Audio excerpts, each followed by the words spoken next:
નમસ્તે વિદ્યાર્થી મિત્રો. ચેપ્ટર 12માં સ્વાધ્યાય 12.1માં દાખલા નંબર 5. ત્રિકોણની બાજુઓ 12:17:25ના પ્રમાણમાં હોય અને તેની પરિમિતિ 540 સેમી હોય તો તેનું ક્ષેત્રફળ શોધો. એની પરિમિતિ આપણને કહી દીધી છે 540 સેમી. તો આપણને અર્ધ પરિમિતિ S મળી જાય. 540 ને 2 વડે ભાગો, અર્ધ પરિમિતિ કેટલા થાય? 2 વડે ભાગવાથી મળે એની અડધી એટલે 270 સેમી. હવે આપણને શું આપ્યું છે? ગુણોત્તર આપ્યું છે. ગુણોત્તર આપ્યો હોય ત્યારે આપણે શું કરીએ? x ધારી લઈએ કે a બરાબર આપણે 12x લઈ લઈએ, b બરાબર આપણે લઈ લઈએ 17x અને c બરાબર આપણે લઈ લઈએ 25x. તો પરિમિતિ આપણને કેટલી કીધી છે? 540. તો 3 બાજુનો સરવાળો કેટલો થાય? 540 થાય. જેના આધારે આપણને x ની કિંમત મળશે એટલે આ ગુણોત્તર નીકળી જશે. 12x + 17x + 25x. યાદ રાખવું, જ્યારે પણ ગુણોત્તર મળે એટલે આપણે x, y, z કોઈ પણ તમારે જે ધારવું હોય ધારી શકો કે a બરાબર 12x, b બરાબર 17x ને c બરાબર 25x. બધા માટે x જ રહેશે અથવા બધા માટે y, જે ધારો એ. ત્રણેયનો સરવાળો 54, x બરાબર 540. તો x બરાબર શું મળે? 540/54. 540/54 શું આયા? 54. તો 54 વડે ભાગો એટલે x ની કિંમત શું આવી? 10 સેમી. હવે x ની કિંમત જે 10 સેમી આવી એ શું કરી દઈએ આપણે? a બરાબર 12x છે તો 12 × 10 120 સેમી. b બરાબર 17x છે એટલે 17 × 10 એટલે 170 સેમી અને c 25x છે એટલે c બરાબર 25. x ની કિંમત છે 10. 25 × 10 250 સેમી. a b c ત્રણે બાજુના માપ મળી ગયા અને અર્ધ પરિમિતિ પણ આપણે શોધી દીધી. અહીંયા ચકાસણી કરવા માટે ફરીથી શોધી છે અર્ધ પરિમિતિ. ત્રણે બાજુનો સરવાળો ભાગ્યા 2 કરીને, જે આપણે ના લખો તો પણ ચાલે કારણ કે ઉપર આપણને અર્ધ પરિમિતિ આપી જ દીધી છે. આ ચેક કરવા માટે એમણે કરી છે કે ત્રણે બાજુનો સરવાળો ભાગ્યા 2 એટલે 540/2 270. હવે ત્રિકોણનું ક્ષેત્રફળ શું છે?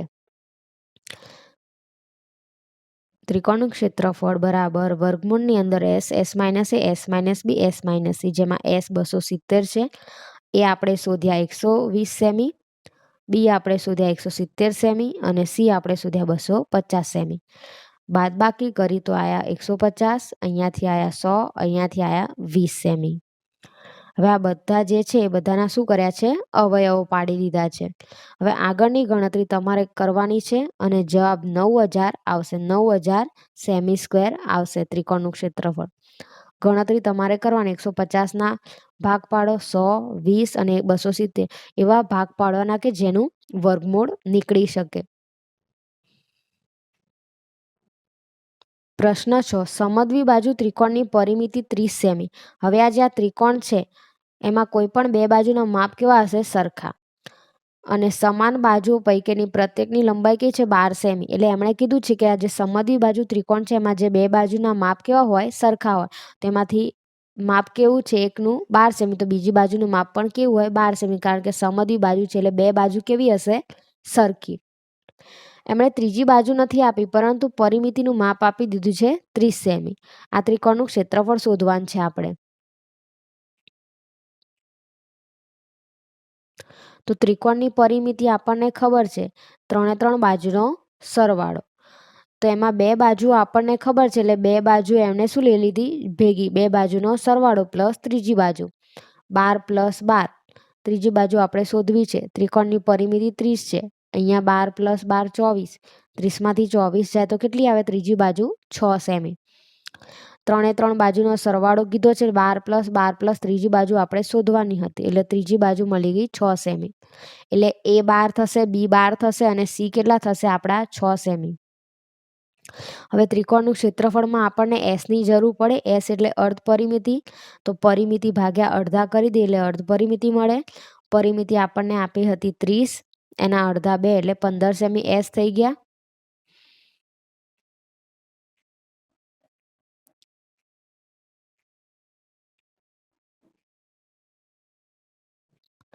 ત્રિકોણનું ક્ષેત્રફળ વર્ગમૂળમાં s, s - a, s - b, s - c.